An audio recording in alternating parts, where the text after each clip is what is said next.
Hindustan smart में आपका स्वागत है। लखनऊ से आज की बड़ी खबरों के साथ मैं हूं ज्ञान प्रकाश। रुक करते हैं आज की प्रमुख खबरों का। सीबीएसई इंटर के नतीजे घोषित। ईशा अग्रवाल को मिले 99.2% अंक।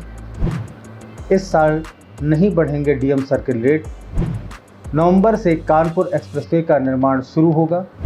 मायावती ने कहा मेडिकल में आरक्षण चुनावी स्वार्थ। खबरें विस्तार से। केंद्रीय माध्यमिक शिक्षा परिषद यानी सीबीएसई ने शुक्रवार को इंटर के परिणाम घोषित कर दिए हैं। कोरोना की वजह से परीक्षाएं स्थगित की गई थी और बोर्ड ने अपने बनाए मानक के आधार पर परिणाम घोषित किया है। लखनऊ में आर्मी पब्लिक स्कूल की ईशा अग्रवाल को 99.2% अंक मिले हैं। इसके अलावा आरएलबी स्कूल के अमन चंद्रा ऋषिका कालरा को 98.4% अंक मिले। आरएलबी की ही वैष्णवी सिंह को 98.3% अंक मिले हैं। आरएलबी की नैन्सी सिंह को 98.2%, मोहम्मद अलाउद्दीन को 98.2%, विभा सिंह यादव को 98.2% अंक मिले हैं। लखनऊ में सीबीएसई इंटर की परीक्षा के लिए 18,838 छात्र छात्राएं पंजीकृत हैं। जमीन खरीदने जा रहे हैं तो चैन की सांस ले सकते हैं। जिलाधिकारी अभिषेक प्रकाश ने 5 तहसीलों के एसडीएम की ओर से आई रिपोर्ट का अध्ययन करने के बाद सर्किल रेट न बढ़ाने का निर्णय लिया है। ऐसा 5वीं बार हुआ है। 2015 से लखनऊ में डीएम सर्किल रेट नहीं बढ़ा है। निबंधन विभाग की ओर से जून माह में सर्वेक्षण होना था, लेकिन कोविड की दूसरी लहर को देखते हुए उसे रोक दिया गया। निबंधन विभाग ने भी कोविड को ध्यान में रखते हुए सर्किल रेट न बढ़ाने का सुझाव दिया था। डीएम सर्किल रेट के आधार पर ही शहरी और ग्रामीण क्षेत्रों में जमीन खरीद फरोख्त के दौरान स्टाम्प शुल्क तय होता है।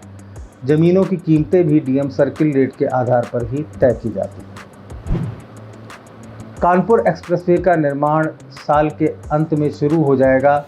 अधिग्रहण की प्रक्रिया तेज कर दी गई है। राजधानी में एक्सप्रेसवे के लिए वाहनों की अधिकतम गति 120 किलोमीटर प्रति घंटा रखी गई है, यानी 1 घंटे में लखनऊ से कानपुर की दूरी कार या एसयूवी से तय की जा सकेगी। राजधानी में इस एक्सप्रेसवे के लिए 10 गांवों की जमीन ली जा रही है। कुल 63 ग्राम पंचायतों की 473 हेक्टेयर जमीन एक्सप्रेसवे में जाएगी। 7 गांवों के लिए धन जारी हो गया है। एडीएम एलए रामराज ने बताया कि अब काश्तकारों को नोटिस दिया जा रहा है। उनको पैसा मिलने के बाद बैनामा होगा और जमीन एक्सप्रेसवे के लिए ले ली जाएगी। बहुजन समाज पार्टी की अध्यक्ष मायावती ने एमबीबीएस और दंत चिकित्सा पाठ्यक्रमों में अन्य पिछड़ा वर्ग यानी ओबीसी और आर्थिक रूप से कमजोर तबके ईडब्ल्यूएस के लिए आरक्षण का प्रावधान किए जाने के केंद्र सरकार के फैसले पर निशाना साधा है। मायावती ने कहा कि यह चुनावी राजनीतिक स्वार्थ के लिए लिया गया फैसला लगता है। भाजपा प्रमुख ने ट्वीट किया कि देश में सरकारी मेडिकल कॉलेजों की अखिल भारतीय स्नातक एवं स्नातकोत्तर सीटों में ओबीसी आरक्षण की घोषणा काफ़ी देर से उठाया गया कदम है। उन्होंने कहा कि केंद्र सरकार अगर यह फैसला पहले ही ले लेती तो इन वर्गों को अब तक काफ़ी लाभ हो चुका होता, किंतु अब लोगों को यह चुनावी राजनीतिक स्वार्थ के लिए लिया गया फैसला लगता है। आज के लिए बस इतना ही। हमारे साथ जुड़े रहिए और देखते रहिए हिंदुस्तान स्मार्ट।